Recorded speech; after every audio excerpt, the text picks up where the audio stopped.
Today I'm reading A Bunny's Sojourn, written and illustrated by Noni Gross.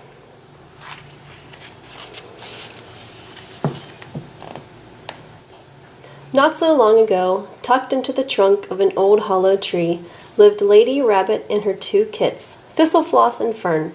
It was a perfectly cozy burrow. Each morning, Thistlefloss awoke, stretching and yawning. His tummy rumbles reminded him of the sweet clover, butter leaves, and naps in the sunshine waiting for him.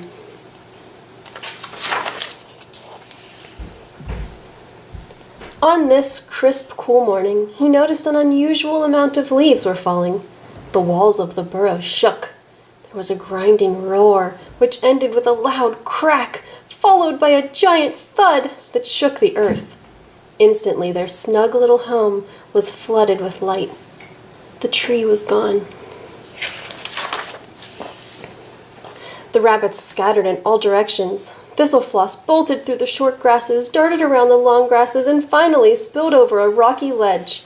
He slipped inside a deep and narrow crevice, catching his cottony tail on a prickly superbium. He waited, watchful from the shadows of his mossy hideaway. Did his mother and sister follow him? He waited a very long time, even for a patient bunny. No one came. Tickle, tickle. A glistening set of pink wings swept past his whiskers. Whoop! Up it popped out of sight. Down it dipped, and then pop! Up again. The kit was filled with such curiosity, he forgot all about his predicament.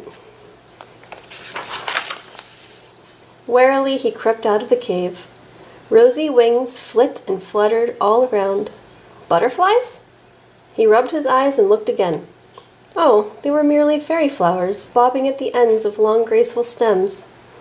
Still, as Lady Rabbit always says, where the fairy flowers keep, you'll find the fairies fast asleep. This was his chance to see a real fairy. Thistlefloss hopped over a patch of asylum, and there, stretched before him, was a beautiful garden with a tiny swing, a tinier chicken coop, with the tiniest peeps, and 3 teensy-weensy fish swimming in a little pond. No one but a fairy could live in such a miniature place. At his feet were 3 brightly painted snails. Using his polite voice, he asked the snails where he might find the fairy. They did not say a word. They didn't blink or nod. How rude! The least they could do is point the way. So he simply hopped in the same direction that the snails were going. In the path ahead was a singing frog and his 2 musical companions. They looked to be having a grand old time, although Thistlefloss heard no music. Perhaps only fairies could hear it. He excused himself and asked where he might find the fairy. The frog band played on as if no one was there. Thistlefloss shrugged and wondered if he was invisible. After all, no one seemed to see or hear him. To test it, he spun around very fast, trying to get a glimpse of himself. And sure enough, he saw his tail following his behind. When he came to a halt, he was nose to nose with an old white-haired man who looked quite alarmed. Sir! Thistlefloss was just as startled. So, the old man could see him, which meant he may have seen the fairy also. Gently, Thistlefloss asked him about the fairy, but the old man was still in shock. Even after the kid apologized for the jolt, the gentleman did not move. The poor fellow must have been scared stiff. Thistlefloss felt sorry, but the man looked so silly the bunny snickered. At this, the bunny set off, snooping around rocks and under leaves. He peeked through the door of the little house he found tucked into the hillside. Alas, it was empty. Finally, Thistlefloss worked his way back to the opening of his little cave. After looking everywhere, he was just about to give up. By good fortune and good eyesight, he caught a flickering glow coming from under a fallen maple leaf.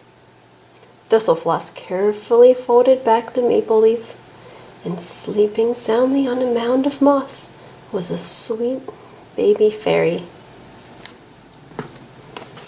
And when I looked at that there, the baby, it had wings. Mm-hmm. And tiny, whiny, tiny, not as big as the baby fairy. Oh, the excitement of it all! After a joyful yet quiet backflip, Thistlefloss charged out of the garden over the tall grasses and raced across the great expanse of lawn, hoping to find Lady Rabbit and Fern. And so it was. He left the garden as suddenly as he had arrived. As the sky turned pink and violet, Lady Rabbit gathered her two kits close, near their new burrow on the south side of a hillock. They snuggled together, watching the moon rise as Thistlefloss told his wondrous tale.